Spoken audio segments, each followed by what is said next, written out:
Assalamualaikum everyone. My name is Nara Server, starting with the name of Allah who is most merciful. I'm here to present my presentation topic which is assigned by our respected Sir Shahbaz Sahab. And come to the point, my presentation topic is gene mutation.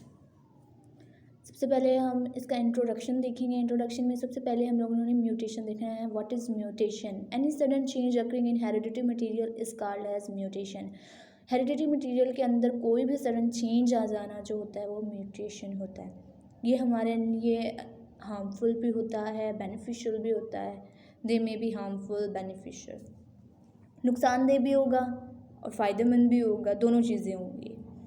DNA it is highly stable molecule. DNA हमें पता है कि highly stable molecule है that replicates with amazing ऑकरेंसी। मतलब DNA का जो work है, काम है, प्रोसेस है वो करेक्ट है, मतलब बहुत अच्छा है। जैसे कोडोन मिलते हैं तो प्रोटीन प्रोड्यूस करते हैं थ्रू रेप्लिकेशन, और जो रेप्लिकेशन करते हुए कुछ एरर्स आ जाते हैं रेप्लिकेशन में, उसे हम म्यूटेशन भी कहते हैं। Some errors of replication do occur. History देखेंगे। 1901 में ह्यूगो डी वेरिसिस था जिसने ये डिस्क्राइब की थी टर्म म्यूटेशन। एक डिजीज़ थी इवनिंग प्राइमरोज इनोथेरिया लेम्रिकेनिया। ये डिजीज़ थी जिसमें ह्यूगो डी वेरिसिस ने इस म्यूटेशन को डिस्क्राइब किया था। The term mutation to describe the sudden heritable phenotypic change in evening primrose Inotheria lemicania। 1904 में D.H. मॉर्गन था, उसने भी वाइट आइड ड्रोसोफिला जो था उसमें population of red I files था, उसमें भी इस टर्म को डिस्क्राइब कर दिया था म्यूटेशन को। 1928 में H.J. मोलर था, उसने भी यूज किए थे X-ray to introduce mutation in fruit fly में म्यूटेशन को डिस्क्राइब कर दिया था। देन इसके बाद आ जाता है types of mutation. Types of mutation कौन कौन से होती हैं? टाइप ऑफ म्यूटेशन जो होती हैं ना, इसकी दो टाइप्स होती हैं म्यूटेशन की। एक होती है जीन म्यूटेशन और एक होता है क्रोमोसोम्स म्यूटेशन। जो जीन म्यूटेशन होता है हम उसमें रीड आउट करते हैं कि replacement of one nucleotide by another, replacement हो जाना एक न्यूक्लियोटाइड की दूसरे के साथ। एडिशन भी पढ़ते हैं, डिलीशन भी पढ़ते हैं न्यूक्लियोटाइड्स की। क्रोमोसोम्स में हम नंबर चेंज आ जाता है जी, नंबर ऑफ क्रोमोसोम्स में, और change in structure of chromosomes में चेंज आ जाना नंबर क्रोमोसोम्स के, और चेंज होना स्ट्रक्चर। इसमें क्रोमोसोम्स म्यूटेशन में हम लोग ये रीड आउट करते हैं। जो हमारा मेन टॉपिक है वो है gene mutation. What is gene mutation? A gene mutation is defined as an alternation in the sequence of nucleotides in DNA। DNA के अंदर क्या होते हैं? न्यूक्लियोटाइड्स होते हैं। न्यूक्लियोटाइड्स की जो सीक्वेंस में अल्टरनेशन यानी कि चेंज आ जाने को हम लोग जीन म्यूटेशन कहते हैं। This change can also effect a single nucleotide pair.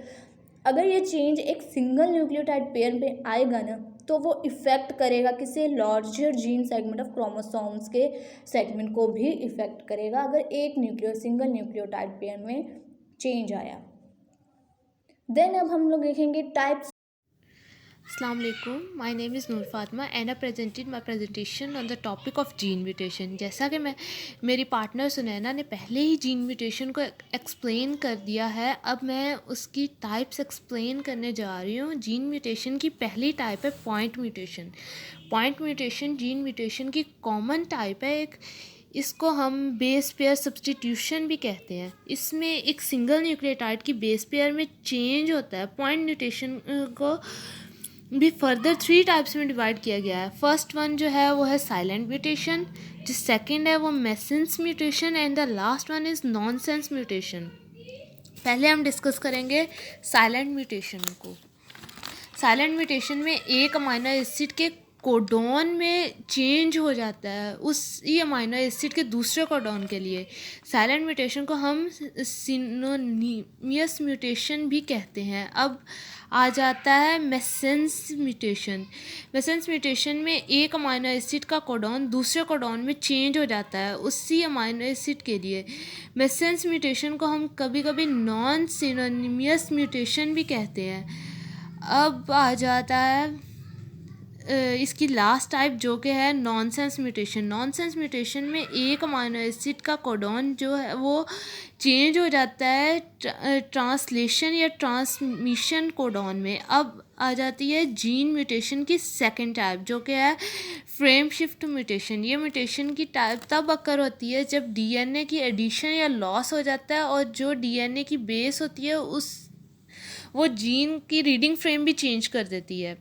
जो रीडिंग फ्रेम होता है वो 3 बेस पे कंसिस्ट करता है और हर बेस एक अमाइनो एसिड के लिए ही कोड होती है। फ्रेम शिफ्ट म्यूटेशन बेस की ग्रुपिंग को चेंज कर देता है और अमाइनो एसिड के कोड को भी चेंज कर देता है। जो रिजल्टिंग प्रोटीन होती है उसका कोई फंक्शन नहीं होता, मतलब वो नॉन फंक्शनल होती है। और फ्रेम शिफ्ट म्यूटेशन की भी फर्दर 2 टाइप्स हैं, इंसर्शन और डिलीशन। हम पहले इंसर्शन को डिस्कस करते हैं। An insertion changes the number of DNA bases. जो कि इंसर्शन है वो डीएनए बेसिस के नंबर्स को चेंज कर देती है इन जीन में by adding a piece of DNA. मतलब कि डीएनए का पीस ऐड करके जीन में उसकी डीएनए बेसिस को नंबर चेंज कर देती है। जो रिज़ल्ट में प्रोटीन कोड होती है जीन के साथ वो नॉन फंक्शन होती है, मतलब वो प्रॉपरली काम नहीं करेगी, उसका प्रॉपरली कोई फंक्शन नहीं होगा। आगे आ जाती है डिलीशन। जो deletion changes the number of DNA bases by removing a piece of DNA. मतलब डिलीशन जो है वो भी नंबर चेंज करती है डीएनए बेसिस का, डीएनए का पीस को रिमूव करके। जो स्मॉल डिलीशन होती है वो रिमूव करती है थोड़े से बेस पेयर्स को जीन में से। लार्ज जो डिलीशन होती हैं वो पूरे एक जीन को रिमूव कर देती है और साथ में सराउंडिंग में भी जो नेबरिंग में जीन्स होते हैं उनको भी रिमूव कर देती है। और द डिलीटेड डीएनए में alter the function of resulting protein. मतलब उसका फंक्शन चेंज कर देती है रिजल्टिंग प्रोटीन का। पता चल गया होगा कि इसके अंदर कोई ना कोई चीज़ रिप्लेसमेंट हो रही होगी, कोई ना कोई चीज़ तो हो रही है ना। Base substitution are mutation in which one base pair is replaced by another. एक बेस जो है ना वो रिप्लेस्ड हो जाए बाय अनदर। आप लोग इसको कॉमन ऐसे ले लें कि देखें एक बेस है, अब हम लोग दूसरी बेस ला कर रख देंगे उसकी जगह पे, यानी कि रिप्लेसमेंट हो जाएगी। पहले से एक बेस मौजूद है लेकिन हम दूसरी ला के उसकी जगह पे रखेंगे तो वो हो जाती है replacement, in which one base pair is replaced by another. अब बेस सब्स्टिट्यूशन की भी 2 टाइप्स हैं, transition mutation, transversion mutation. Transition mutation क्या होता है? ट्रांजिशन म्यूटेशन होता है is the replacement of a base by the other base of the same chemical. इसमें भी क्या होगी? रिप्लेसमेंट होगी लेकिन सेम केमिकल बनेंगे, सेम केमिकल के साथ। जैसे डायग्राम में देखिए प्योराइन है, प्योराइन देगा। गवानीन है तो एडेनिन के साथ होगा, एडेनिन जो होगा वो गवानीन के साथ ही होगा। पैरामिडाइन है, पैरामिडाइन जो होता है वो साइटोसिन जो होता है वो थायामीन के साथ होगा, थायामीन जो होगा वो साइटोसिन के साथ होगा। अगर प्योराइन है, फर्स्ट में देखिए आप लोग प्योराइन है तो प्योराइन ही देगा सेम। मैंने आपको पहले बताया रिप्लेसमेंट तो होगी बेस की अदर बेस के साथ, लेकिन सेम केमिकल होगा, सही है ना। प्योराइन है तो प्योराइन देगा, पैरामिडाइन है तो पैरामिडाइन देगा। इसी तरह थोड़ा सा डिफरेंस है ट्रांसवर्जन म्यूटेशन में ना, रिप्लेसमेंट जो होगी वो ऑपोजिट हो जाएगी। यानी कि ट्रांजिशन में जब प्योराइन था तो प्योराइन ही बन रहा था, यहाँ पे क्या हो गया? अगर प्योराइन है तो पैरामिडाइन देगा, पैरामिडाइन है तो वो प्योराइन देगा। फर्स्ट में आप लोग देखिए प्योराइन है तो वो क्या बना रहा है? पैरामिडाइन। एडेनिन जो है वो साइटोसिन के साथ भी हो रहा है, ए जो है वो टी के साथ भी हो रहा है, जी जो है वो टी के साथ हो रहा है काम। उसके बाद पैरामिडाइन है तो वो एग्जैक्टली प्योराइन देगा। गवानीन है तो एडेनिन, साइटोसिन है तो एडेनिन, साइटोसिन है तो गवानीन, थायामीन है तो एडेनिन, टी है तो जी। आप लोग अब इसकी डिफाइन देख लें। The transversion is the opposite replacement of base of one chemical category by base of the other. इसमें रिप्लेसमेंट होगी बट उसमें जो था वो सेम केमिकल थे, इसमें जो है ऑपोजिट है। अगर प्योराइन है तो पैरामिडाइन बनेगा, पैरामिडाइन है तो प्योराइन बनेगा। इसी तरह ट्रांजिशन में जो था वो सेम था तो उसमें प्योराइन था तो वो प्योराइन ही दे रहा था, पैरामिडाइन था तो पैरामिडाइन ही दे रहा था, लेकिन ट्रांसवर्जन में इसका ऑपोजिट होगा, प्योराइन है तो पैरामिडाइन, पैरामिडाइन है तो प्योराइन।